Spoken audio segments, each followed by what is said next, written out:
Hello po, magandang tanghali. 1 PM yata, 1 PM pa lang. So finally, natapos na po namin yung unit ni ma'am. So ito na po yung ating final vlog. I-share ko po sa inyo kung magkano po ito inabot. So bali, i-share ko rin po sa inyo yung mga huling kaganapan ng aming renovation dito.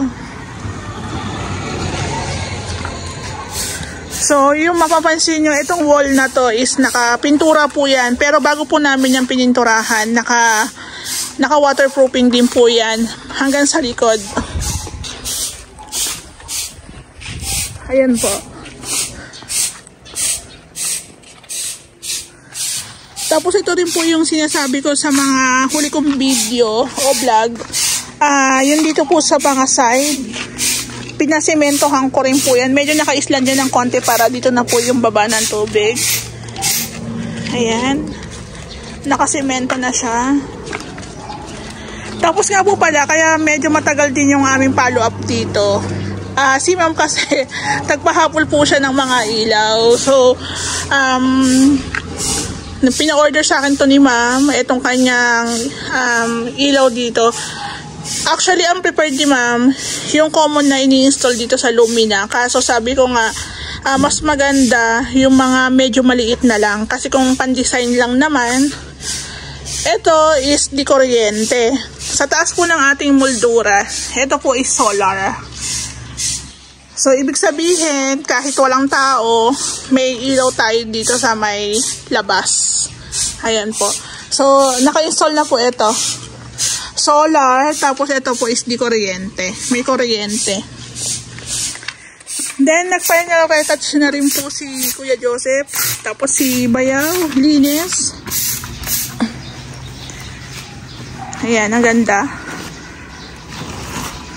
So, itotal ko po lahat ng mga pati additional ni ma'am. Actually, si ma'am bayad na. May mga pahabol na lang na expenses na yun na lang po yung babayaran. Tapos, pati po itong Magnolia Street, pinapinturahan ko din kasi medyo ano na to kupas-kupas na yung pintura niyan So, ayan yung itsura niya. Picturean natin. So, mas maganda. Ganito lang yung ilaw natin. Maliit lang. Diba? Ayan. Tapos, dito nga po pala sa loob, halos linis na lang, tas retouch. Lahat naman na po ng mga outlet na-install na ni Ray. Ayan. So, share ko po sa inyo. Ito pong pintura natin dito sa labas. Pwede po itong rain or shine na light beige. Ayan. Rain or shine, ready mix na po yun. Ayan. Ang laki po ng unit. Yung unit ni ma'am, hindi ko kasi alam kung anong pinakasukat nito. Nakalimutan ko po kasi. Hindi ko rin naitanong. So, ito po yung metal span rail na kinabit po namin dito. Si ma'am po pala ang pumili. Tinatanong ng iba kung mainit. Actually, hindi naman siya mainit. Kung titingnan mo kasi siya na kisame para hindi ka mainitan. Alam naman kasi natin na ang metal talaga is nag-absorb ng init. So, given yon. Pero ito kasi, ang iniiwasan po namin dito is yung mga painsim board o gypsum board na pipinturahan, katagalan, sa init, pag nagkaroon ng leaks, yung mga dugtungan magka-crack, 'di ba? Ito kasi wala ka nang iintindihin dito. Kumbaga low maintenance na po ito, parang punas-punas na lang. Ayan, pagdating naman po sa pintura nito, wala tayong aalalahanin kasi ito po hindi yan talaga yung parang pininturahan. Parang binake po ito So pangmatagalan po, pangmatagalan po talaga ito. Pero hindi naman po ibig sabihin na hindi po siya masisira. Walang ganon lahat ng bagay sa mundo nasisira. Ang pinaka-suggest lang namin, gumamit kami ng pangmatagalang materyales. Ayan po. Meron din po siyang bend, mga butas-butas, para singawin po yung kumbaga yung init doon, lalabas, sisingaw. So, wag po kayong malito kasi ang metal span drill, ginagamit po namin siya dito sa labas. Ayan, sa outdoor. Ito po pang outdoor, pang labas. Kasi nga po yero. Ito po siya. Ito po siya. Ayan. Yero po siya. Ayan. Yero po siya. So, ito po, since yero, metal, magkabilaan po yan, may pintura. Ayan. So, ang iniisip ng iba, ma'am, hindi ba to, pag nabasa, hindi ba to kakalawangin? Naisip ko naman, paano po siya kakalawangin kung hindi naman po mai-stack yung tubig? Kasi nga po, sabi nga natin, di ba, mainit. Siyempre, kung mainit, matutuyo yung tubig, di ba? At saka meron po siyang vent, pasingawan, so papasukin siya ng hangin. Kumbaga yung mga moisture is matutuyo. Ayan. So ako, depende po sa budget ni client. Kung may budget, go po kayo sa metal spandrel. Pero ako kasi ganun din naman sa Hardiplex, sa painting board, di ba? Pipinturahan nyo pa. Marami pang preparasyon na gagawin. So, magastos din. O, eto. Ano na to eto na siya. Pag binili natin, in-order natin, eto na siya. Wala na pong gagawin ditong pagpipintura. Tapos, ang napakadali lang niyang i-install. So, kahit mainitan, maulanan, hindi kayo mamumroblema. So, ang gagawin nyo dito, pag naalikabukan, pupunasan nyo lang. Punas-punas lang. Tapos, ang ginamit po pala namin dito is surface type. Surface type na downlight. Ayan po siya. In-order ko lang po yan sa TikTok shop. So, kung gusto niyo pong malaman kung saan ko siya in-order, pwede ko po sa inyo i-share yung pinaka-links. Dito nga po pala, gumamit tayo ng 40x40 na tiles. Tapos, meron tayong floor drain dito.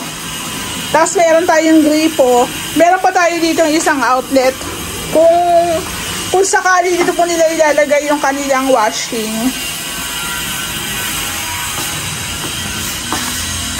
So, meron na tayong mga nakaabang na outlet dyan. Kung halimbawa, bet nila mag-video okay, ayan, pwede yan dyan.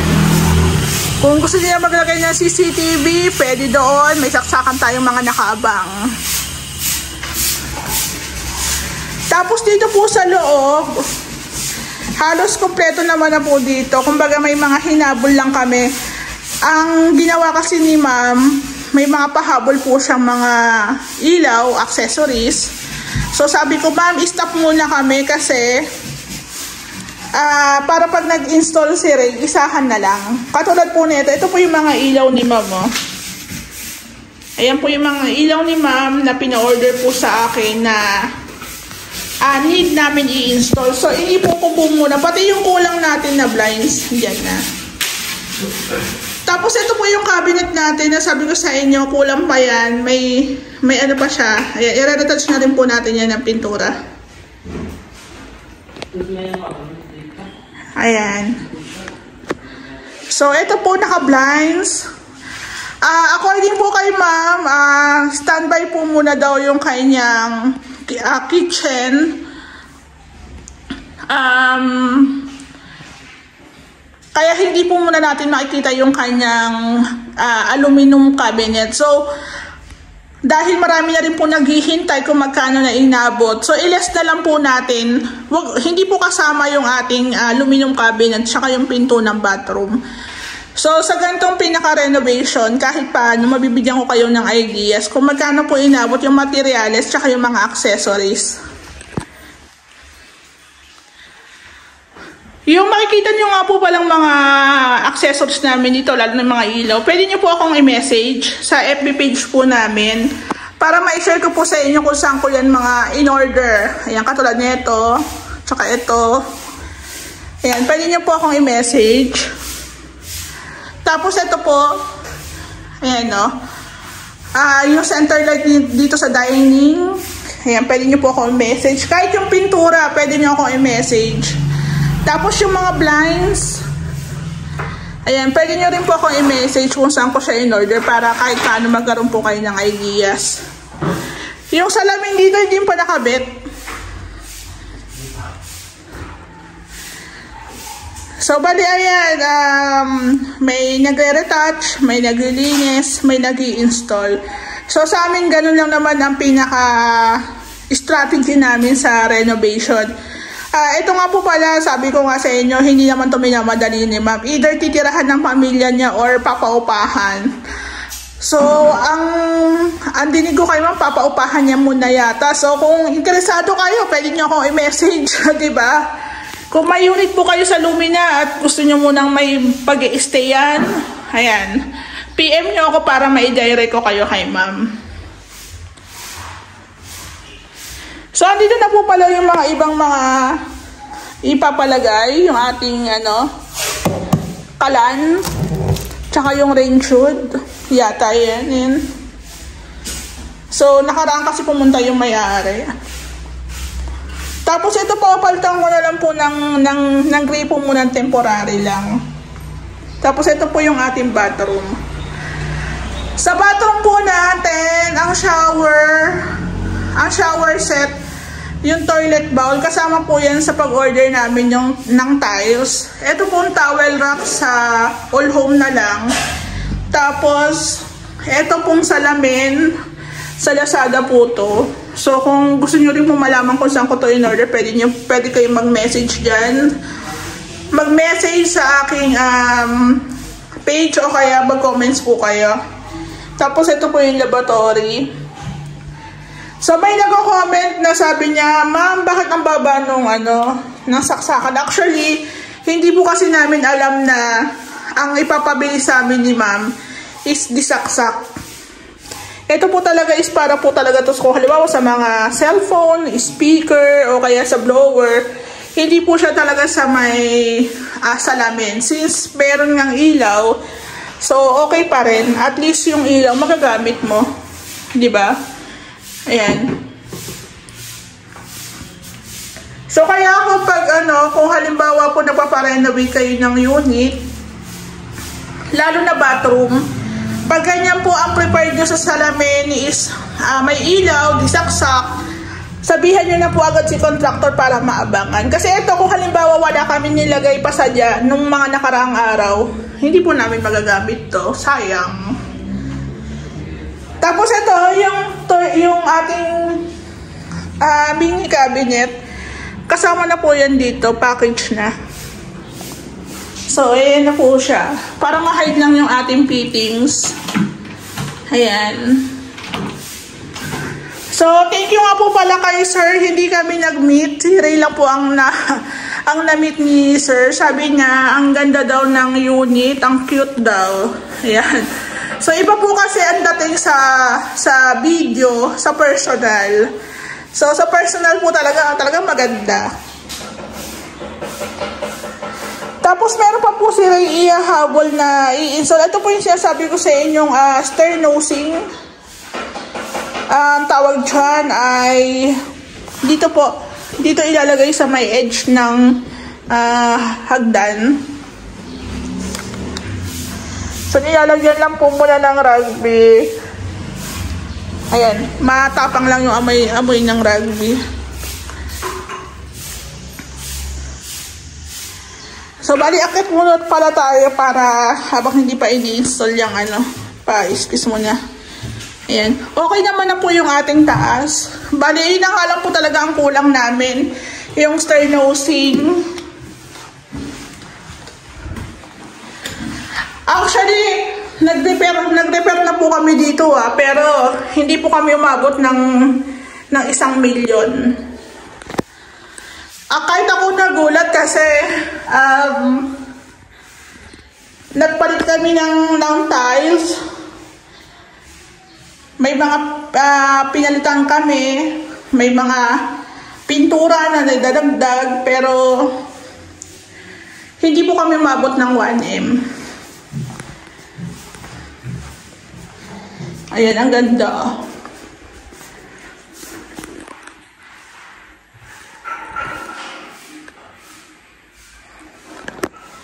Dito po sa taas, 2 kwarto lang, tapos naka 60 by 60 kami na tiles. Tapos lahat yan naka-blinds. Ayan, no.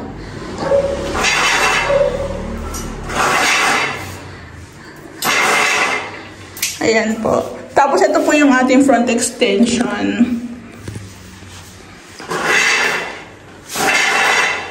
So medyo mainit lang po talaga. Gawa ng sarado po lahat ng bintana. Nakasara lahat ng bintana. Ayan po yung ating slab. So imagine ang laki ng ang laki ng back extension ni ma'am ha. Kahit ako talaga rin nagulat kasi hindi ko rin, siguro isa rin sa mga nakatulong doon is yung hindi na po kami bumili ng maraming kahoy. Kumbaga parang sinalo na lang po namin yung kahoy doon sa nakaraang namin project. Ayan, ito po is naka-sista waterproofing po yan. So maganda naka-slide po yung ating slab. Ayan. Ito po yung isang room na wala pang blinds. I-install na rin po ni Ray.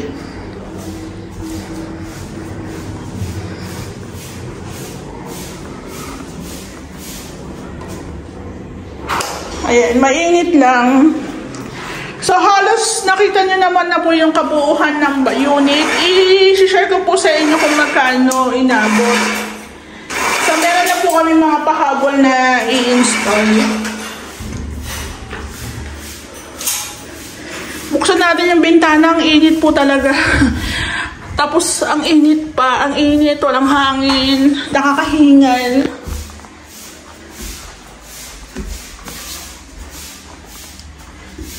Share ko nga lang po pala, ito nga po palang hagdan ni Lumina. Nung hindi pa po namin ito nalagyan ng railings o ng hallway, ito po yun. Ito po yung hagdan ni Lumina. Pansinin nyo, talagang yung edge niya, talagang ganyan. So kumbaga, nilagyan lang po namin yung harang dito. Share ko lang sa inyo kasi nababash ako minsan sa page kasi nga gusto nga nila yung kantuhan daw is parang gawing paikot. Pero para sa akin wala namang kaso, 'di ba? Sabi kasi baka daw mauntog yung bata, 'di ba?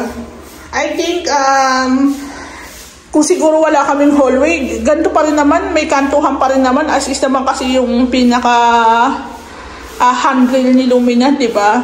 So, ewan ko lang, depende. Pero kasi, di ba, parang wala naman siyang, kumbaga parang hindi ganun ka big deal ba?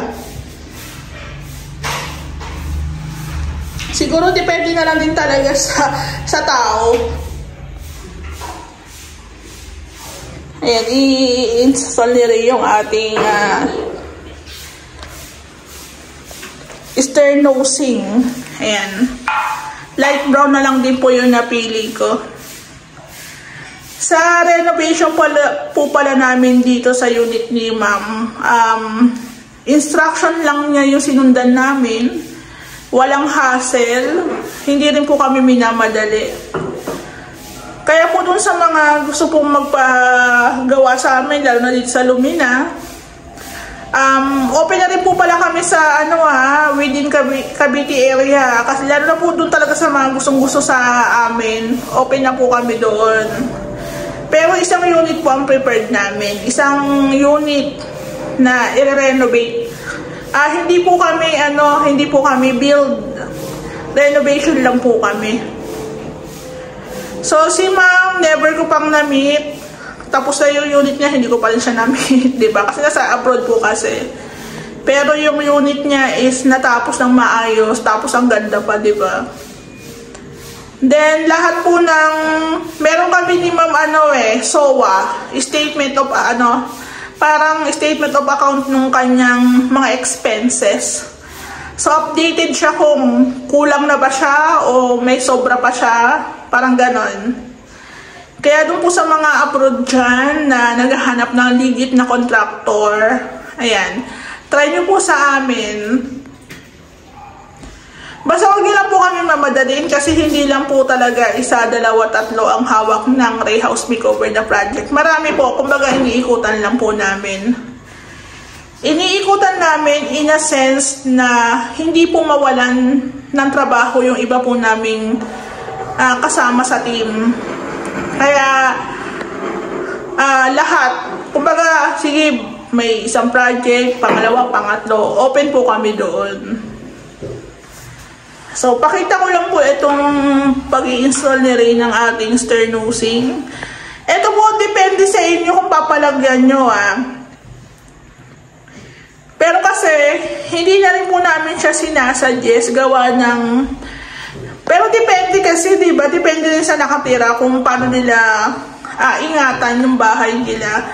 So, ito, sinuggest lang naman po sa akin ng client ko na papalagyan daw niya ng sternosing. So, okay lang din naman. Depende nga, sabi ko nga sa inyo, depende sa nagpapagawa.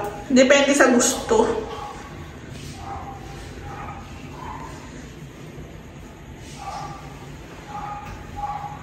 So, ito nga po pala, kung halimbawa interesado rin kayo yan sa sternosing natin, yung kulay brown na yan yan po. Yan, yung hawak ni Ray. Sa Lazada ko lang po yan in order. So, kung interesado po kayo, pwede ko yan i-share sa inyo.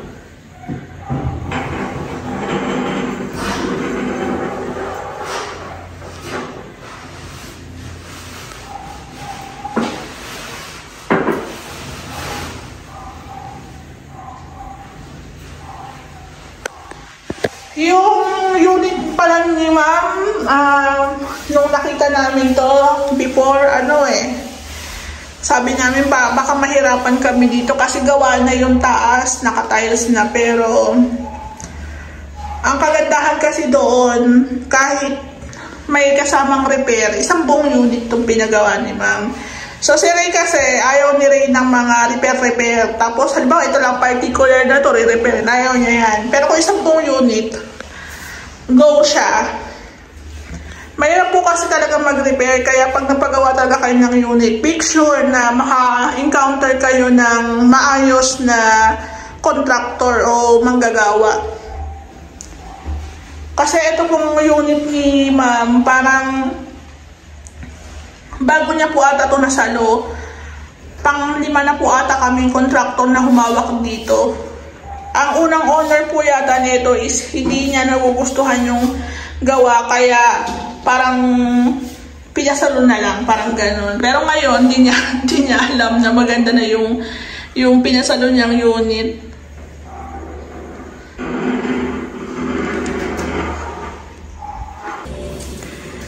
I-share ko nga lang po pala kasi may mga nagtatanong kung halimbawa interesado po kayo. I-share ko nga po pala yung pintura po natin sa wall o sa bato, concrete po yan is per white po yan ng Nippon Paint. Pinatimpla po namin. Tapos, yun pong pintura ng ating cabinet. Medyo glossy ang datingan yan. Pero ito po is per white din po yan. Pero pangkahoy naman. Kaya kung mapapansin nyo, mas matingkad ang kulay ng cabinet natin kasi glossy po siya. Ayan. Fur white siya ng Nippon Paint. Tapos, may nagtatanong din nga po pala kung anong pintura to. Ito po kasi, at saka po yung pintura ng gate. Hanapin natin. Hanapin natin dito. Ito. I-share ko po sa inyo. Ito po yung pintura ng ating bakal. Ito po siya kaso walang nakalagay na code. Ito po kasi is pinatimpla po siya. Ayan, hindi ko lang alam kung code po ito. Ayan sa old home. Platoon.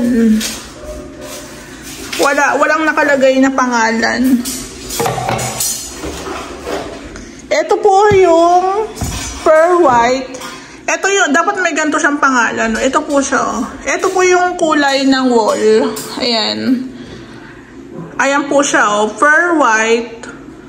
Ayan. Ang tawag dito. May code yan dito Basta po sabihin nyo per white. Ayan. Pambato. Pambato naman. Nippon Paint. Tapos, ang pintura po ng ating, wala rin nakalagay na pangalan. Yung pintura po ng ating cornisa, ito naman. So, Nippon paint din po ito. I-add ko nga lang po pala. Dito nga po pala sa kitchen ni ma'am. Ang ginamit po namin ditong ilaw is pin lights po siya na malaki. Ayan, tricolor din po yan. Tapos naka PVC panels din po kami dito na white. Tapos meron din tayong exhaust. Tapos ito nga po pala, ito po yung sink ni ma'am na sa TikTok lang din po namin siya in order. Ayan.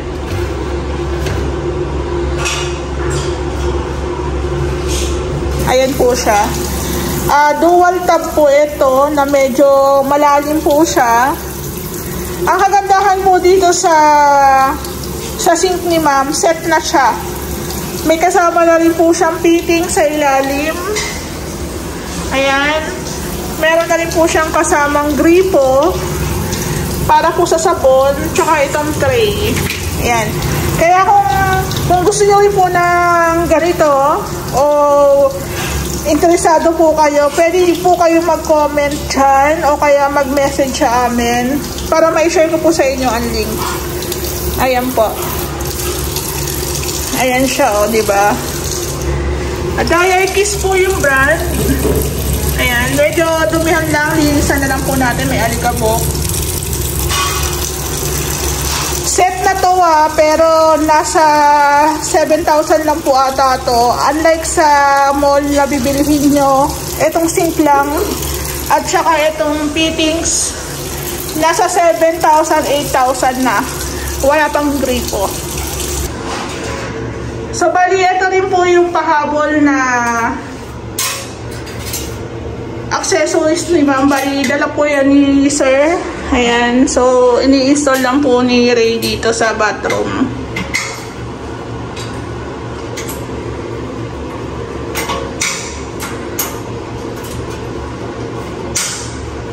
Ayan. Okay na siya dyan. Yung pinto nga po pala, si ma'am na po bahala dito kasi ipapa-installan niya po to sa mga gumagawa ng glass and aluminum works. Pero kung nakita ni ma'am yung vlog namin sa row house, pwede rin po sa kanya yung gano'n, yung default po yung pinto. Okay na.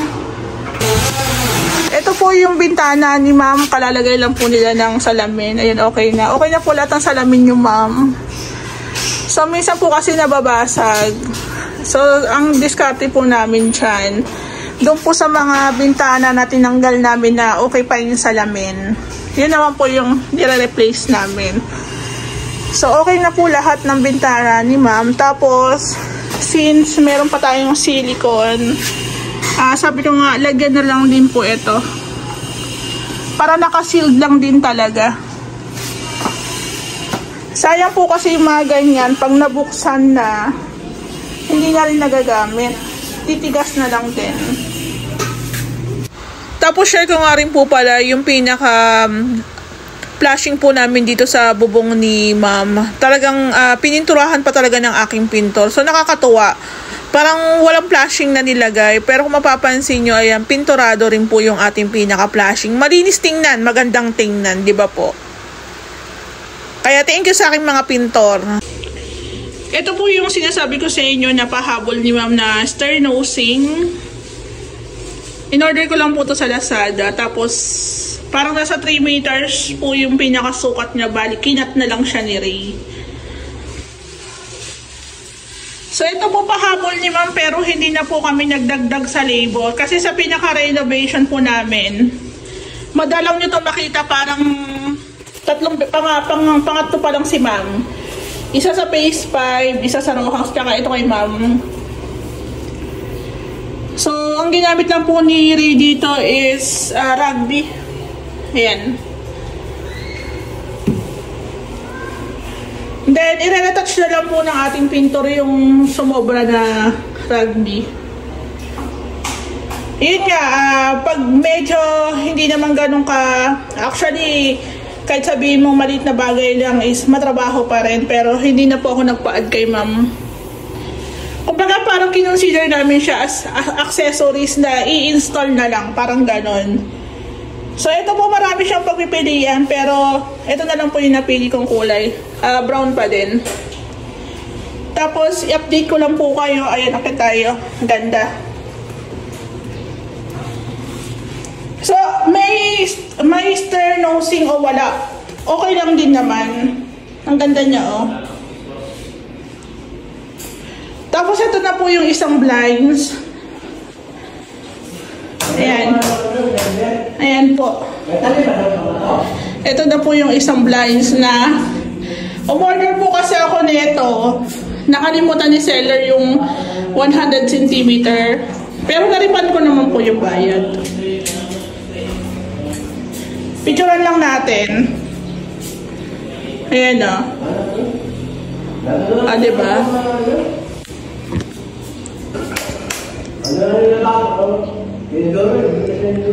Tapos isa pa sa ikakabit namin ni Ray, itong address plate ni ma'am. So pina-order lang po ako ni ma'am. Ano to? Nabaktatanggal na ba? Oo, tapos may kasama siyang screw. Yan, maganda to. So, pwede ko rin po sa inyo i-share kung saan ko po siya in-order. Kaya mag-message lang po kayo o mag-comment lang po kayo yan sa aking YouTube channel. Ito po yung sinasabi ko sa inyong SOA namin yung parang statement of account namin sa kanyang renovation. Kung mapapansin nyo, malalaki po yung mga unang order po namin ng mga hardware materials. Ayan, hindi ko na po iisa-isahin. Tapos ang total po niyan is 229. Basta naka-breakdown po lahat. Ayan, pati yung mga waterproofing, hardware materials, kitchen sink. Ayan, nakatotal po yan dito. Tiles materials, 135. Tapos dito po, yung mga hardware materials ulit na paunti-unti na pong bumababa. Tapos dito naman po papasok yung mga accessories. Ayan po yung mga ilaw sa kwarto, ilaw sa dining, ayan sa hagdan. Tapos yung mga interior paint, syempre dyan na lalabas yung mga pang-finish natin na materials, tsaka accessories. Ayan po. So, ito 64,000. Ayan po, yung mga pendant light, ayan, all home, bathroom mirror, stir nosing, ayan, naka-indicate pa na galing sa Lazada. Pati po yung mga Meralco ni ma'am, ayan, tubig, binabayaran din po namin yan. So, eto na po yung pinaka-last na mga pahabol namin in-install, door stopper, yung padlock ni ma'am, yung ilaw sa moldura, ayan, ilaw sa baba, yung mga semento na pahabol. So, ito po ang total ng materials ni ma'am, tsaka yung mga accessories is umabot po siya ng 532,000. Ayan. Plus yung permit na 40,572. Kung mapapansin nyo, medyo mababa po yung total ni ma'am. Wala po kasing kasamang cabinets, kitchen cabinets. Wala po kasamang mga built-in cabinets. So, bumaba. Pero estimated po rin po talaga, aabot din po talaga ng mga 600 to 700 po ang materials. Kasi yung iba pong mga accessories ni ma'am, katulad po ng mga kalan, sila na po ang bumili nun, at saka mga rain shoes. Ayan, so ito na po yung breakdown ng material cost. Kung gusto nyo pong malaman kung magkano po yung labor namin dito, i-message nyo lang po ako. Message po, direct message po sa FB page namin na Ray House Makeover. Kasi hindi po ako nag-mention kasi nagkakaroon ng comparison. Depende naman po yan sa scope of works. Ayan po. So, imagine materials, hindi ba siya umabot ng 600? Ayan, 532 kasama na rin po yung ibang mga accessories dyan. Ayan po, thank you. Maglalagay po kami ng address plate. Ayan, dito ko na lang po siya pinalagay sa may gitna para kitang kita.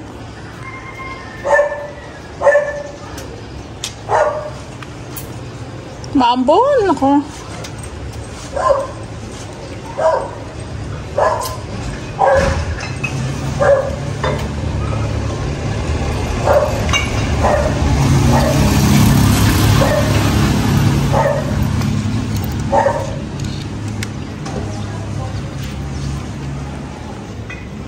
para nagbobo yung ano niya.